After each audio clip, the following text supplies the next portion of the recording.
दोस्तों, कहा जाता है विनाश काले विपरीत बुद्धि, यानी बुरे वक्त पर गलत फैसला।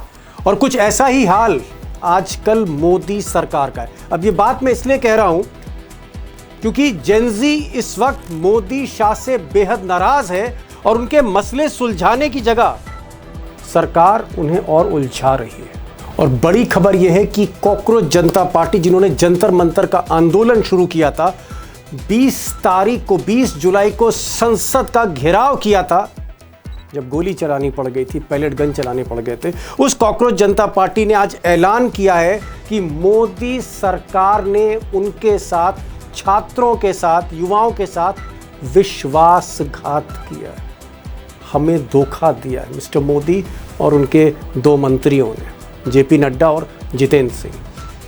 अब इन बच्चों का कहना है, जेनजी नेताओं का कहना है कि 25 जुलाई को मोदी के दो मंत्री जेपी नड्डा और जितेंद्र सिंह के साथ उनका एक एग्रीमेंट हुआ था, लिखित करार हुआ था, जिसमें कुछ वायदे पूरे करने की गारंटी बात कही गई थी, लेकिन एक भी वायदा पूरा नहीं हुआ है। इसलिए इन छात्र नेताओं ने कहा है कि हम चेतावनी देते हैं कि अगर सरकार का यही हाल रहा तो फिर 20 जुलाई से कहीं ज्यादा बड़े पैमाने पर संसद का घेराव होगा, एजिटेशन होगा। जी हां, सीधे अल्टीमेटम दिया है मोदी सरकार को। अब दोस्तों, सच यह है कि अगर देश भर से छात्रों ने दिल्ली दोबारा कूच कर दिया, संसद फिर से घेरी और राहुल गांधी और विपक्ष खड़े हो गए उनके साथ सीधे तौर पर, बहुत जिम्मेदारी के साथ कह रहा हूं कि फिर स्थिति बड़ी विकट होगी मिस्टर मोदी के लिए। बैंड बज सकता है सरकार का। अब 24 अगस्त को यानी सोमवार को कॉकरोच जनता पार्टी की जो पदाधिकारी हैं, उनकी जो टीम है, वो फिर से बैठक करने जा रही, इंपॉर्टेंट बैठक करने जा रही, जिसमें आगे की रणनीति तय होगी कि किस तरह से मोदी सरकार को डील करना है। और आगे का मतलब है कि आंदोलन की भी रूपरेखा बनाई जा सकती है। ये तो 24 तारीख की शाम को ही पता लगेगा। लेकिन आज इस सिलसिले में दो इम्पॉर्टेंट बातें अभिजीत दीपके की तरफ से कही गई हैं जो वाकई गौर करने लायक है। और अपने बयान में कॉकरोच जनता पार्टी ने लिखित तौर पे कहा है कि अगर हमारे साथ जो करार हुआ था उसको डाइल्यूट किया जाता है, डिसऑनर किया जाता है, तो हम मानेंगे कि ये ब्रीच ऑफ ट्रस्ट है, ये एक तरीके का विश्वासघात है देश के युवाओं के साथ। मोदी सरकार से वो कह रहे हैं। और दूसरा पॉइंट और भी ज़्यादा इम्पॉर्टेंट है। इन बच्चों का, यानी जेनजी के नेताओं का ये कहना है कि हमारे साथ जो बातचीत हो रही थी नड्डा और जितेंद्र सिंह की, जिसमें कुछ रिटन एग्रीमेंट्स हुए थे, उसमें कहा गया था कि जो FIRs हुई हैं, जो मुकदमे हुए हैं, उनको वापस किया जाएगा और जो बच्चे जिन्होंने जान दे दी, जिन बच्चों ने नीट पेपर लीक को लेकर, एग्ज़ाम्स को लेकर, उन्हें मुआवजा दिया जाएगा। इस सिलसिले में उस मीटिंग के बाद से हमको कोई भी अपडेट नहीं किया गया, हमसे संपर्क नहीं किया गया, दरवाजे बंद हैं, संवाद के दरवाजे बंद कर रखे हैं, इसलिए हम मजबूर हैं सख्त कदम उठाने के लिए। दोस्तों, जो बड़ा सवाल है वो ये है कि नरेंद्र मोदी जो इस वक्त तमाम मुसीबतों से घिरे हुए हैं, क्या मौके की नज़ाकत समझ नहीं पा रहे हैं? कहाँ तो वो रील बना रहे थे, छात्रों से माफ़ी मांग रहे थे, तमाम वायदे कर रहे थे, और अब अचानक भूल गए सब कुछ। या फिर उनके जो मिनिस्टर्स हैं, जेपी नड्डा या जितेंद्र सिंह, जो प्राइम मिनिस्टर ऑफिस के डिप्टी हैं, क्या वो उनको सही खबर नहीं दे पा रहे हैं, सही सिचुएशन नहीं बता पा रहे हैं? और या फिर मैं इसे ये मानूं कि जो मैंने शुरू में कहा कि बुरे वक्त पर अक्सर इंसान गलत फैसले लेता है, क्या मोदी जी गलत फैसला ले रहे हैं? क्योंकि अगर ये फैसला गलत ले लिया, अगर जेनजी या जेन अल्फा को उन्होंने सही तरह से टैकल नहीं किया, तो मैं जिम्मेदारी के साथ कह रहा हूं कि सिचुएशन आउट ऑफ कंट्रोल हो सकती है अगर दोबारा छात्र बड़े पैमाने पर दिल्ली कूच कर गए। अब दोस्तों, आज दो खास मेहमान हैं और मैं चाहूंगा कि इस खबर के भीतर जो कुछ हो रहा है, क्योंकि इसका बहुत ज़बरदस्त इम्पैक्ट होगा राजनीति पर, मोदी सरकार पर, जेनजी जिस तरह से छाती पर चढ़ा हुआ है सरकार के। इसलिए मैंने आज प्रोफेसर अखिल स्वामी को इसलिए बुलाया है क्योंकि जेनजी, जेन अल्फ़ा दोनों को बहुत गहराई के साथ वो देख रहे हैं और सरकार के साथ क्या बातचीत हो रही है उस पर भी नज़र है उनकी, वो होंगे। प्लस जो देश भर के छात्र नेता हैं, युवा नेता हैं, चाहे वो बिहार है, मध्य प्रदेश है, कॉकरोच जनता पार्टी है, बंगाल के छात्र हैं, महाराष्ट्र के छात्र हैं, उत्तर प्रदेश के, इन सब युवा नेताओं के संपर्क में अभिषेक हैं, युवा पत्रकार हैं, इनको भी मैंने बुलाया है, इनकी बात भी सुनिए। प्रोफेसर साहब, भाई कॉकरोच पार्टी कह रही है कि मोदी जी ने विश्वासघात किया है। नड्डा साहब जो बातचीत कर रहे थे उन्होंने धोखा दिया है। जितेंद्र सिंह जो प्राइम मिनिस्टर ऑफिस के राज्य मंत्री हैं, यानी मोदी जी के डिप्टी हैं, उन्होंने भी धोखा दिया है। और जो दूसरी मीटिंग होनी थी, वो मीटिंग का ना कोई न्योता आया है, ना हमसे कोई बातचीत की है। जो वादे किए थे मुकदमा हटाने के, एफआईआर क्वैश करने के, वो भी नहीं किया है। यानी कुल मिलाकर हमको धोखा दिया है मिस्टर मोदी ने। और हमको ही नहीं धोखा दिया है, जेनजी के साथ धोखाधड़ी मिस्टर मोदी कर रहे हैं। मैं आपसे प्रोफेसर साहब ये पूछ रहा हूं कि भाई नड्डा साहब तो सुलझे हुए आदमी थे, दो दो बार आके मिले, धर्मेंद्र प्रधान का इस्तीफा भी उन्होंने करवाया, बात पहुंचाई मोदी जी को युवाओं की। फिर अचानक ये नड्डा को क्या हो गया कि वो तो कह रहे हैं कि भाई नड्डा साहब ने ना फोन किया, ना हमारा फोन उठाया, ना कोई संपर्क। साहब ये तो एकदम मामला कट ऑफ हो गया, तारीख काट दी किसी ने बीच में। दीपक जी, नड्डा साहब बहुत मैच्योर्ड आदमी हैं, बहुत सुलझे हुए आदमी हैं, इसीलिए ऐसा कर रहे हैं जैसा वो कर रहे हैं। किसानों के साथ क्या हुआ था? किसान तो एमएसपी के लिए बैठे हुए थे, कुछ नहीं हुआ, कमेटी बनी, उनके लोगों को नहीं शामिल किया गया। आज उनको प्रोफेसर साहब बात ये नहीं है, बात ये नहीं, मैं कह रहा हूं कि हमारी आपकी बातचीत हो रही है, आप मिस्टर मोदी की तरफ से हैं, मैं सीजेपी की तरफ से हूं। आपने कहा कि ठीक है दीपक जी, ये हमने कार्यक्रम है, ये सारी एफआईआर हम वापस करेंगे, हम अगले मंगलवार को मिलते हैं, और मंगलवार को स्वामी साहब आप गायब हो जाते हैं। ये धोखा नहीं कर रहे आप मेरे साथ? दीपक जी, धोखा तो उस आदमी को पता रहना चाहिए था कि अखिल स्वामी का चरित्र क्या है, जो बीजेपी के लिए मैं नेगोशिएट करने आया। मेरी पर्सनैलिटी ट्रेट आपको नहीं पता थी? मेरे किसानों के साथ मैंने धोखा किया, पहलवानों के साथ धोखा किया, वो आपको नहीं पता था? आपने तो नड्डा बचकाना तो कर दिया। सुलझे हुए आदमी साहब, नड्डा तो सुलझे अरे हुए यार, आदमी माने सुलझे जा हुए रहे हैं, इसलिए तो ऐसा कर रहे हैं वो। ये भारतीय जनता पार्टी की सुलझन यही है, वो धोखा देते हैं, नेगोशिएट करते हैं। और ये कहा था from immediate effect, Jitendra Singh ने कहा था मीटिंग में, ओपन फोरम में, और उसके बाद कुछ नहीं किया। प्रोफेसर साहब, मैं ये जानना चाह रहा हूं कि भाई आखिर नरेंद्र मोदी ने खुद, वो इंस्टाग्राम पे आए, उन्होंने खुद कहा कि हमने बच्चों तुम्हें माफ कर दिया है, अब तुम पर कोई मुकदमा नहीं होगा, हम सारे मुकदमे वापस ले दिए, नरेंद्र मोदी ने भी कहा। तो फिर मोदी जी को क्या हो गया? मोदी जी को लगता नहीं है कि भाई ये जो जेनजी हैं, और 50 करोड़ जेनजी हैं इस देश में, जेनजी और जेन अल्फा, तो मोदी जी का क्या डर खत्म हो गया है? मोदी जी ओवर कॉन्फिडेंस में है, या मोदी जी ब्लंडर कर रहे हैं? देखिए, मोदी जी को यह पता है कि वो इस प्रकार से जो कठोरता से किसानों को भी दबा सकते हैं और बच्चों को भी दबा सकते हैं। देखिए, असली मुद्दे क्या है इस समय देश के सामने? पहला मुद्दा है पेपर लीक, दूसरा मुद्दा है जो 20 तारीख को बर्बरता हुई वो। अब मुद्दा आपने ट्रांसफर कर दिया कि एफआईआर वापस। यार, एफआईआर वापस तो ऑटोमेटिकली होनी चाहिए। बर्बरता पुलिस की तरफ से हुई थी, एडमिनिस्ट्रेशन की तरफ से हुई थी। भाई मुझे ये बताइए अभिषेक साहब, आपके तो इतने संपर्क हैं, मुझे सुनने में आ रहा है कि सारे छात्र, सिर्फ कॉकरोच पार्टी नहीं, सारे छात्र, बिहार के छात्र, मध्य प्रदेश के छात्र, राजस्थान के छात्र, बंगाल से छात्र, ये सब कूच करेंगे। और ये इनका ये मानना है कि हमारे साथ धोखा किया गया है, क्योंकि मुकदमे सिर्फ दिल्ली में नहीं है, मुकदमे जो है वो बिहार में भी हैं, मुकदमे मध्य प्रदेश में भी दर्ज हैं, मुकदमे राजस्थान में भी दर्ज हैं, मुकदमे महाराष्ट्र में भी दर्ज हैं, तमाम डबल इंजन की सरकारों में मुकदमे दर्ज हैं। तो मैं ये पूछ रहा हूं कि अगर ये दोबारा आंदोलन होता है जैसा कि बताया जा रहा है, तो क्या वाकई मुसीबत आने वाली है? और ये क्या बड़े पैमाने पर हो सकता है? छात्र और जेंजी बहुत नाराज हैं। दीपक जी, सत्ता में बैठे हुए किसी भी व्यक्ति को या सत्ता को या राजनीतिक दल को ये बात तो सबसे पहले गांठ बांध लेनी चाहिए। सीधी सी थ्योरी है पॉलिटिकल साइंस की, खास करके मॉडर्न पॉलिटिकल साइंस का एक अघोषित नियम कह सकते हैं कि जो व्यक्ति सत्ता के लिए नहीं लड़ रहा, उसे सत्ता की ताकत से आप नहीं हरा सकते। सत्ता की ताकत से आप राहुल गांधी को हरा सकते हैं, सत्ता की ताकत से आप ममता बनर्जी को हरा सकते हैं। इस देश का जेनजी अपनी मांगों को लेकर लड़ रहा है, उसे रोजगार चाहिए, उसे एक डिग्निफाइड लाइफ चाहिए, एक प्रतिष्ठापूर्वक जीवन चाहिए उसको, वो उसके लिए लड़ रहा है। उसको आप सत्ता के धौंस से डराना चाहते हैं, फिर वो संगठित तो होगा ही। और रही बात कॉकरोच जनता पार्टी की, कॉकरोच जनता पार्टी वाले लोगों ने तमाम अलग अलग इलाकों के छात्रों को सोशल मीडिया प्लेटफॉर्म्स के दौर में एक होने के लिए प्लेटफॉर्म तो मुहैया करा ही दिया। और जो आप देख रहे हैं वो सिर्फ ट्रेलर है दीपक जी, अभी आगे आगे देखते जाइए। सरकार की स्थिति यही बनने वाली है कि अब जनता सरकार को चेतावनी दे रही है, जेएनजी सरकार को चेतावनी दे रही है।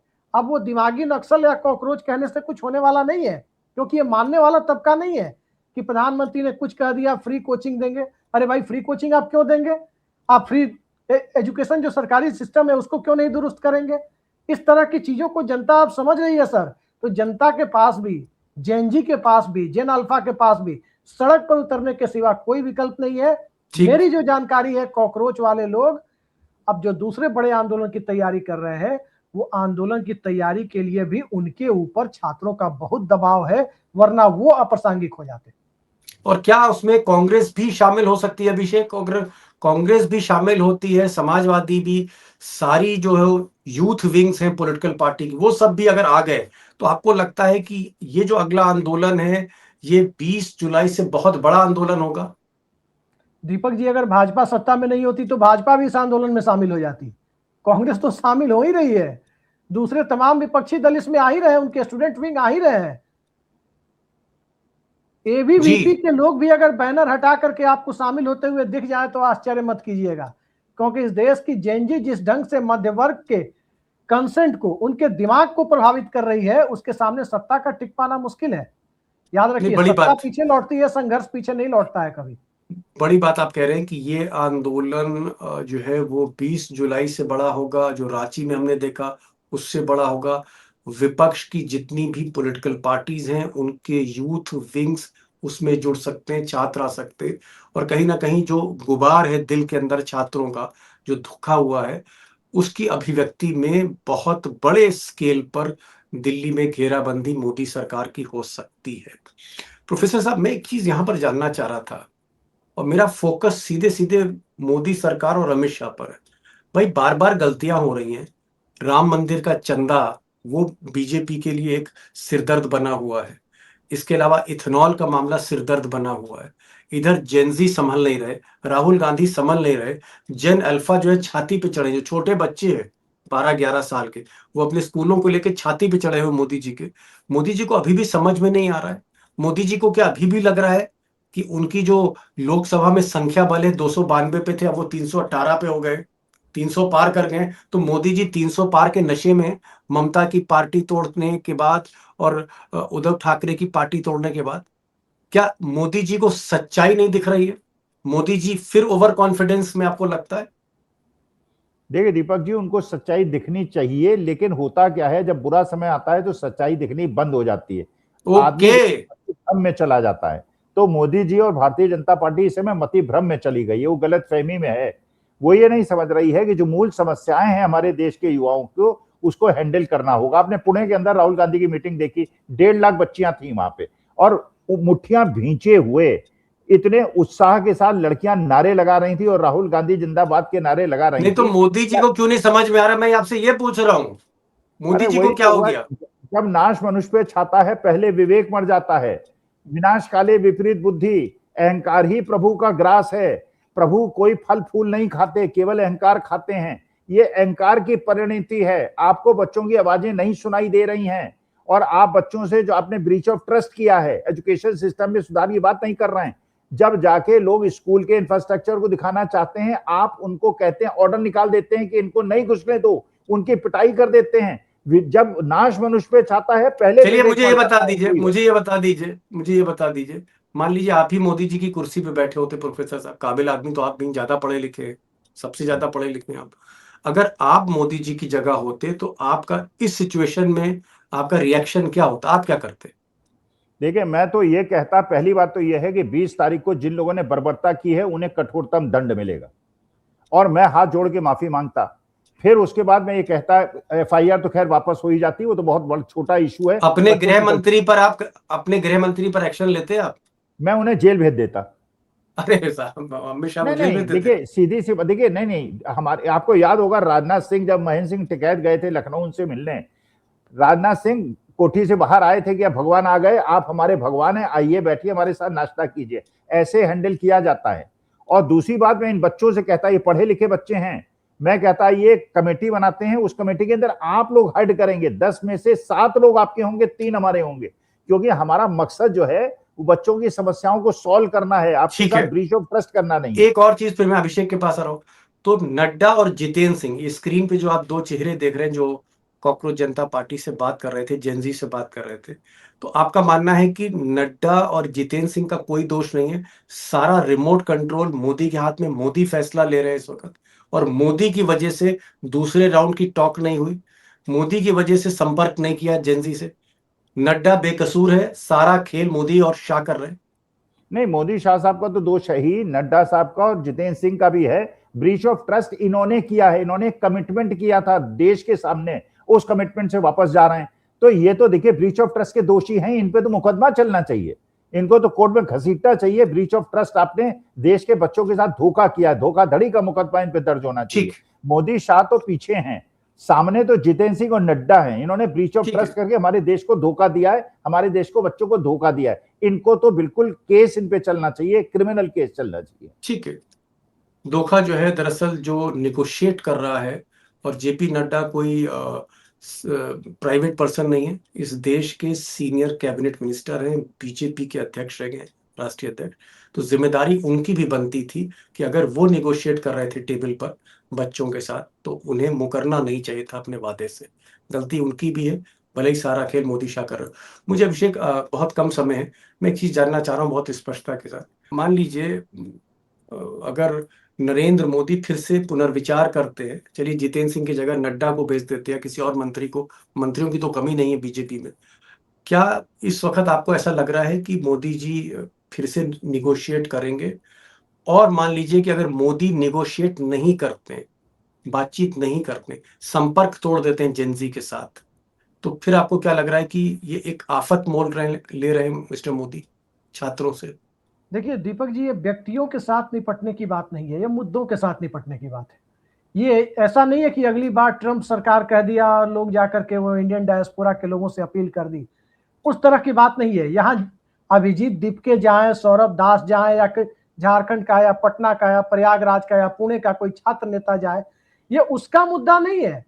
ये मुद्दा नौजवानों का है, ये मुद्दा इस देश के आम आदमी का है। और आज नीति आयोग की रिपोर्ट ने तो मोदी सरकार को ही डरा दिया है कि भाई आप देख लो आगे क्या होने जा रहा है। उस पर चर्चा करेंगे तो बहुत लंबी चर्चा हो जाएगी। ठीक है, समझ मैं फिर कह रहा हूं दीपक जी, जितेंद्र सिंह जैसे मंत्री अगर नेगोशिएटर है तो आप समझ लीजिए कि मामला ये कंट्रोल से बाहर जा रहा है। कंट्रोल से बाहर जा रहा है। दो मंत्री थे, जितेंद्र सिंह और जेपी नड्डा, हमारे दोनों एक्सपर्ट्स का मामला है कि कहीं ना कहीं उनकी गलती है। वो अगर कम्युनिकेट कर रहे थे प्राइम मिनिस्टर के बिहाफ पे, तो उनकी जिम्मेदारी बनती है कि वो छात्रों से दोबारा जो उन्होंने बातचीत तय कर रखी थी उसको दोबारा फिर से शुरू करना चाहिए था। और जो वादे किए थे एफआईआर को लेकर, मुकदमों को लेकर, ये सारे मुकदमे वापस होंगे, कंपनसेशन दिया जाएगा जिन छात्रों ने, जो बच्चियां थी, बेटियां थी, जिन्होंने अपनी जान दे दी पेपर लीक के मुद्दे पर, उनके परिवारों को पैसा देना था, वो भी, उसका भी रिकॉर्ड सरकार ने नहीं दिया। तो कहीं ना कहीं गलती तो साफ दोस्तों दिखती है, लेकिन जो मुझे बड़ा खतरा दिख रहा है वो दिख रहा है कि अगर ये संपर्क टूटता है, अगर मोदी जी बैकफुट पर जाते हैं, मुकर जाते हैं और स्थिति ऐसी बनी रहती है, तो बीजेपी जिस तरह से घिरी हुई है, चाहे वो राम मंदिर का मुद्दा हो, इथेनॉल का मुद्दा हो, राहुल गांधी ने जो चढ़ाई कर रखी है, संसद में घिरे हुए हैं, 20 दिन तक लगातार प्रधानमंत्री, गृह मंत्री सत्र में नहीं जा रहे थे, सदन नहीं फेस कर पा रहे थे। अगर ये स्थितियां हैं पृष्ठभूमि में, मैं अभी अर्थ नीति की और विदेश नीति की बात ही नहीं कर रहा हूं, ऐसे में जेनजी के साथ संपर्क विहीनता, संवादहीनता, कम्युनिकेशन गैप होना, कम्युनिकेशन का ब्रेक होना, ब्रेक डाउन होना, ये लक्षण अच्छे नहीं है। और जैसा प्रोफेसर साहब ने कहा कि ये ब्लंडर माना जाएगा, ये ब्लंडर माना जाएगा मोदी का, और कहीं ना कहीं जरूरत से ज्यादा आत्मविश्वास और अहंकार इसके पीछे एक कारण रहेगा। देखते हैं नरेंद्र मोदी आगे क्या करते हैं। बहरहाल बहुत बहुत शुक्रिया प्रोफेसर साहब, आप इस प्रोग्राम में आए, और आपका भी बहुत बहुत शुक्रिया अभिषेक साहब इस प्रोग्राम में आने का। Thank you so much.